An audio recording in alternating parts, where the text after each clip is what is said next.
Uma grande pergunta é quem pode fazer lipoaspiração? As pessoas que têm gordura localizada, mesmo depois de emagrecer, essas gorduras acabam não sumindo. São gorduras chamadas hiperplásicas, ou seja, excesso de células gordurosas. Uma vez que há excesso de células, mesmo emagrecendo, fazendo dieta e academia, essas gorduras elas não somem, em especial nas mulheres nos flancos e nos culotes. Esses são os principais candidatos à lipoaspiração. Pessoas acima do peso também podem realizar lipoaspiração, porém sem o diagnóstico de obesidade. Nestes casos, podem ser lipoaspirados outras áreas corporais que não os flancos e os culotes. A lipoaspiração é realizada através de cânulas. Essas cânulas são colocadas em furinhos de 1 a 2 milímetros. Não precisa ficar com medo, porque essas cânulas são apenas demonstrativas. Não suturando esses furinhos, os furinhos praticamente cicatrizam e praticamente somem. Existem duas camadas de gordura, a gordura superficial e a gordura profunda.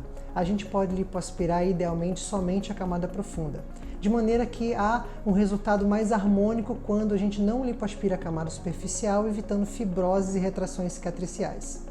Esta cirurgia é realizada através de vários tipos de anestesia, dependendo das áreas que serão lipoaspiradas, podendo ser poucas áreas com anestesia local e sedação, em regime home office, a paciente opera e vai embora para casa, ou às vezes com raquianestesia ou anestesia geral, se for uma lipoaspiração de corpo total.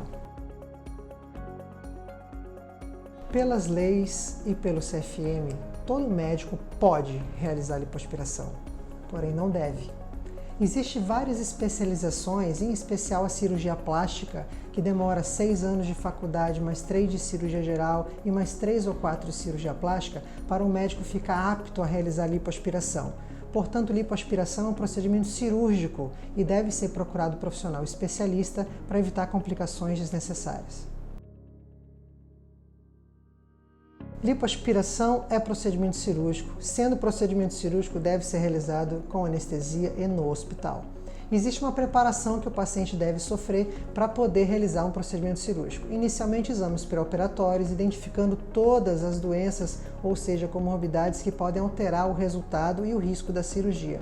Essa cirurgia não deve ser realizada por pessoas acima do peso, com obesidade ou com alguma doença não controlada, uma vez que se trata de uma cirurgia por desejo e não por necessidade. Após a avaliação do cirurgião plástico, do clínico cardiologista e do anestesiologista, esse paciente vai ser autorizado a realizar um procedimento cirúrgico.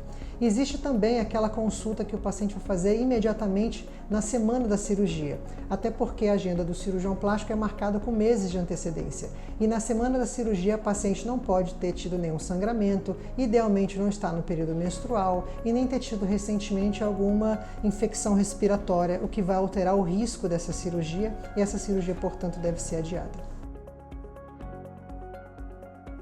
O tempo do procedimento de lipoaspiração vai variar de acordo com as áreas corporais lipoaspiradas.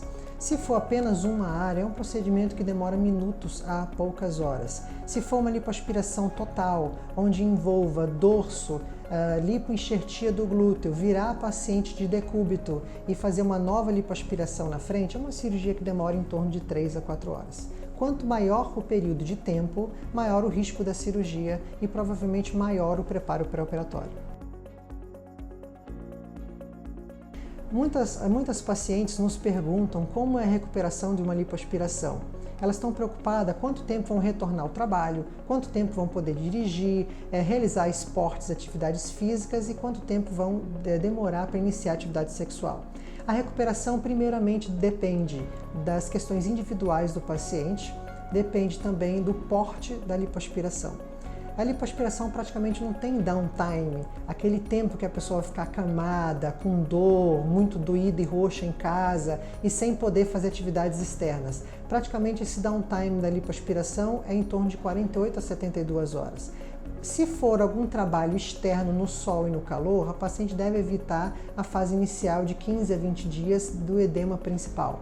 Se for alguma atividade interna do tipo home office ou até administrativa, o paciente na semana seguinte já consegue iniciar os trabalhos administrativos e do tipo home office.